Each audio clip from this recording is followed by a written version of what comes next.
video on this channel. If you're new here, hey, hi, my name is Lillian and I like to talk about books, and if you also like books, feel free to subscribe, we can talk about them together. Today's video is one that is likely going to be a little bit chatty, so if you feel so inclined, you can pause here and get yourself a nice beverage, a little snack maybe, and settle in because I'm going to be doing the evolution of a reader tag. This tag originated from Jack at Spread Book Joy. I will leave the video in the doobly-doo, and I was tagged by the lovely Shelly to do this video, so thank you, Shelly. Hi, baby. Hello. Yes, ma'am. Hello. Okay, so our first question is, what do you read? How has your taste in books evolved? So I don't remember the first book that I read on my own completely, but I do have memories of reading a number of middle grade chapter books, mainly the Magic Treehouse series. That was a big one for me. I think I read most of that when it was coming out. It's about a brother and a sister that discover a magic treehouse that takes them back to various points in history, and they go on adventures.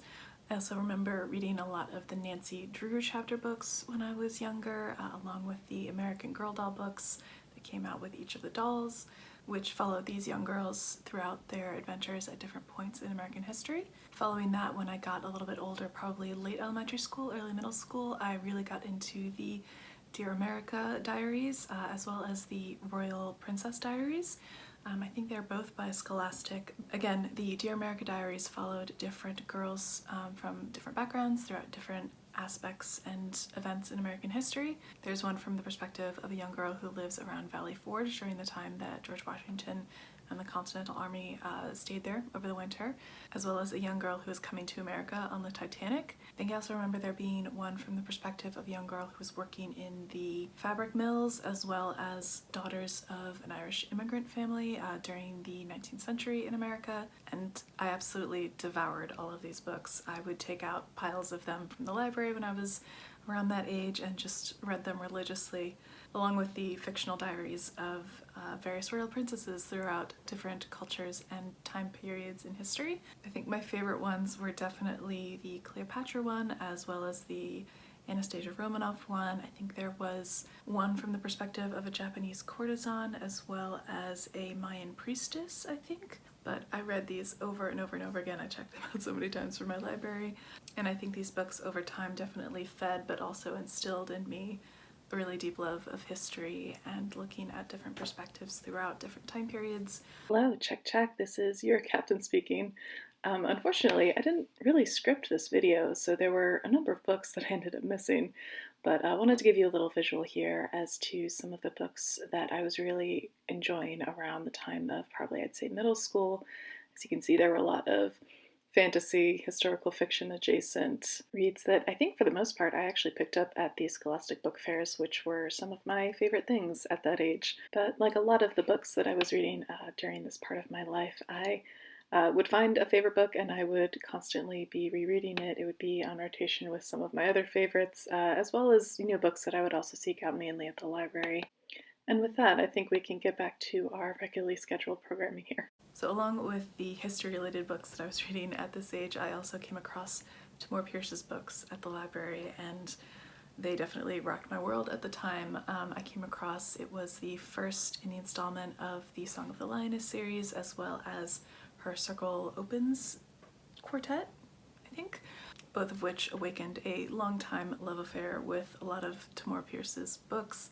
The Song of the Lioness is still one of my all-time favorite book series. It is a young adult fantasy series that came out in the late 80s, early 90s, but definitely had a lot of feminist themes in it. It follows a young girl who wants to become a knight, so she disguises herself as a boy and enrolls herself in this Royal Knight program and follows her adventures as she grows up, and eventually when she reveals herself to be a woman. The Circle Opens series, because I think there are a couple of them, each book follows a different perspective, and it follows 4 different mages who come from different backgrounds as well as have different kinds of magic, and it follows them during their training, their developing friendships, and a lot of the adventures and hijinks that they get into. And to this day, Tamora Pierce's books have a very, very special place in my heart, and I still reread them from time to time. The other book that was one of my favorites and was super influential to me during this time period, right around middle school, we read for school actually, it was Anne Frank's Diary, and that book had a really, really big impact on me, and it's still one of my favorite books.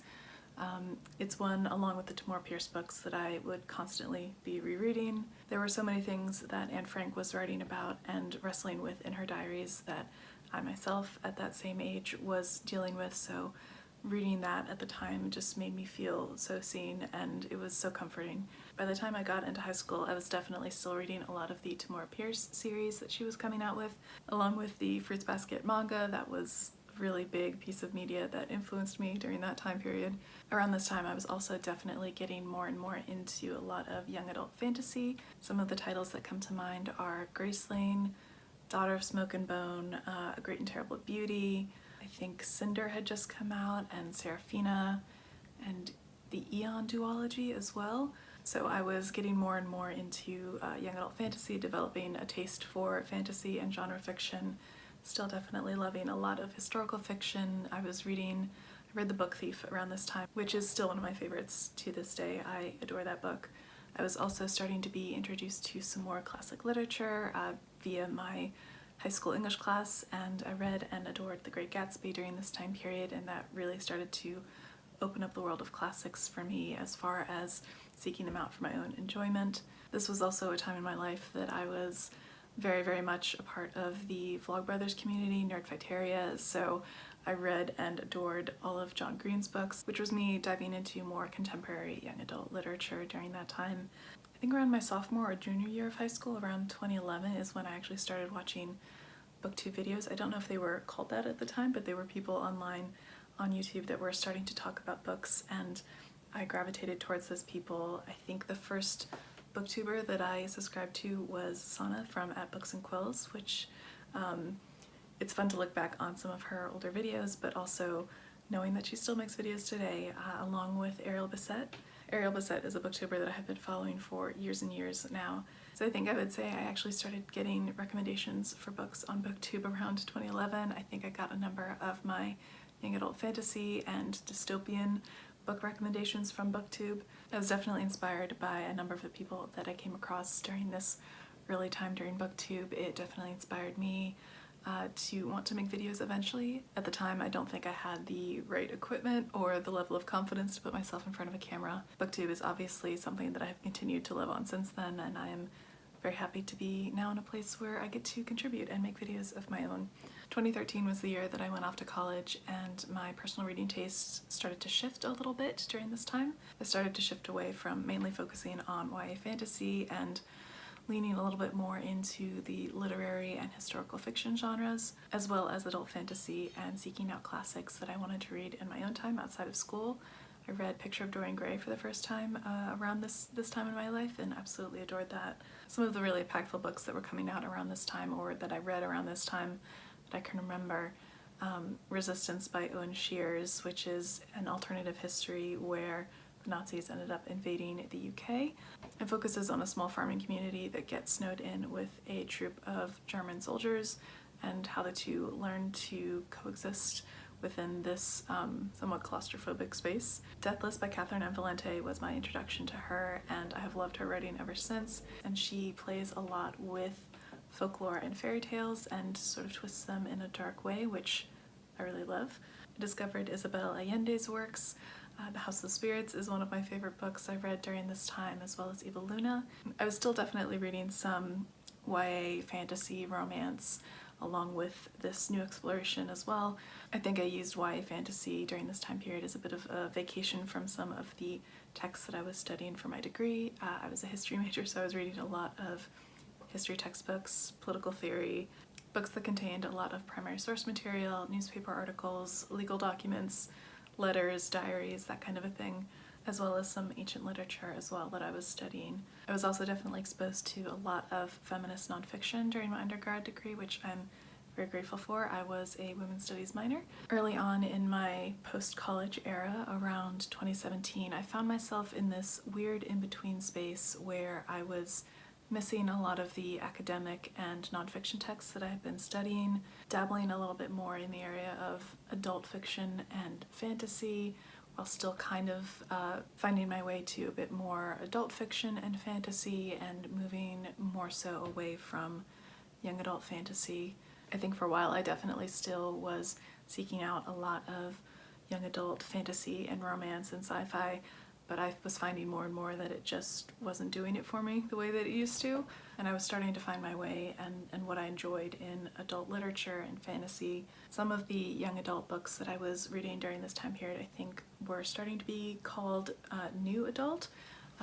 They were dealing with some darker, more heavy themes. I think they were also being targeted towards a slightly older audience, so authors like J. Kristoff, the Monstress series, A Court of Thorn and Roses. I think it was around 2018 when I took a poetry class at my local community college and started to get more so into poetry. Mary Oliver and Inez Smith were two poets that I came across during this time period who were very influential to my own work at that time, but also continue to be favorites even now. During this time period I came across Angela Carter and her work, The Bloody Chamber, which I adored. The Bell Jar by Sylvia Plath was definitely very influential. Foxfire: Confessions of a Girl Gang by Joyce Carol Oates I think is super underrated and was one that I adored during this time period. At present, in 2022, I think I will say that I'm still, in my heart, a genre fiction girl. I'm still a fantasy girl, still historical fiction girl. Those are the genres that I tend to gravitate towards, that I go to for comfort, but I will say I'm definitely making an attempt to branch out into other areas of literature. In the new year, I definitely have plans to read more contemporary literature as well as lit fic. Sci-fi is also another genre that I'm relatively new to that I'm excited to explore more. I will also be making a point to dive back into a lot of the nonfiction that I've collected on my shelves and in general, along with raiding my local library's poetry collection and just exposing myself to as much poetry as I possibly can for my own creative sake as well as my enjoyment. I think at this point in my reading career I definitely lean more into the adult fiction, fantasy, sci-fi area. At this point I rarely go for YA, and when I do I am very, very picky about it, but have also discovered that I really enjoy middle grade, which is something that I haven't really read before, or at least since I was that age, and I've definitely been having a really fun time with that. Okay, I'm gonna try to talk as quick as possible because I'm losing daylight because it's winter and it gets dark at 4 p.m. Second question, how do you read? Has the format of how you read changed? Growing up and now I definitely have a preference for physical books as far as my reading preference. However, I have definitely gotten into audiobooks in the last several years. The first couple months of quarantine I was racking my brain as to how I was going to get a hold of new books because my library was shut down, and I came across the Hoopla app and audiobooks came into my life, and I'm very grateful for that. Thanks to Hoopla, I have also started to read some things in a digital format, mainly comics, graphic novels, and poetry collections. Third question, how much do you read? Do you read more/less than previously? What do you read? Has how often you read changed? So I definitely read a lot more now than I did growing up, and I think that's definitely in part thanks to Hoopla and audiobooks. I joined Goodreads I think in 2012 and started doing the 50 book challenge that year. And I think most years I was reading around 50 books. I think there were a few years that I came a little bit short. There was one year that I read 70 books, but it wasn't until 2020 that I breached the 100 books in a year. I read 129 books in 2020. I read 57 books last year, and I'm currently at 111 books for 2022. I think now I'm a lot more open to trying different styles of books, different styles of writing, different genres. I've enjoyed being surprised by things that I didn't expect to like and ended up really enjoying. I think I will also say I definitely read a lot more consistently than I used to. I think growing up, especially in high school and college, a lot of my for pleasure reading would be done during school breaks, so there would be a big spike in my reading activity over the summer and over winter break. And not much during the school year aside from school assigned books. But now that I'm no longer in school, I think I can say that I read much more consistently. I think there are definitely times of the year that I'm more so drawn to reading than others. The fall and the winter definitely come to mind for this. Okay, and the fourth question is, how has booktube changed you as a reader? So like I said, I've been watching booktube videos since 2011. So I think it's safe to say that a number of the books that I ended up reading in the past 9 years have actually come as recommendations from booktube. Hearing people who I respected and admired being super excited about a book, really excited to talk about it, to discuss it, has led me to try books that I don't necessarily think that I would have picked up myself, and I think my taste has definitely been expanded because of that. Watching people's reviews and hearing them talk about why they liked a book but also why they didn't like a book led me to self-reflect on a lot of the reasons that I liked the books that I liked or didn't like the books that I didn't like. I think over the years, booktube for me has definitely been a very comforting and cozy place to be on the internet. I found a lot of inspiration not only for book reads but also creatively. Seeing people rave about certain books when I was definitely still in a reading slump helped give me often a boost that I needed in order to go and pick up another book and just try, see if I could get into it. And more often than not, I definitely was pulled out of reading slumps by watching people on booktube being super passionate about books that they loved. The last part of this tag is to tag some other people that you would like to see do this. So I'm going to tag my friend Kai over at Press Pages, Grace from Books and Cooks, and Monica from Dog-Eared Musings. So I will tag those folks, and no pressure if you aren't interested in doing it and I've tagged you. But if you enjoyed this video, you can give it a thumbs up, that helps. And I think I will close it out now since I'm definitely losing the light, and I will see you all in my next video. Bye.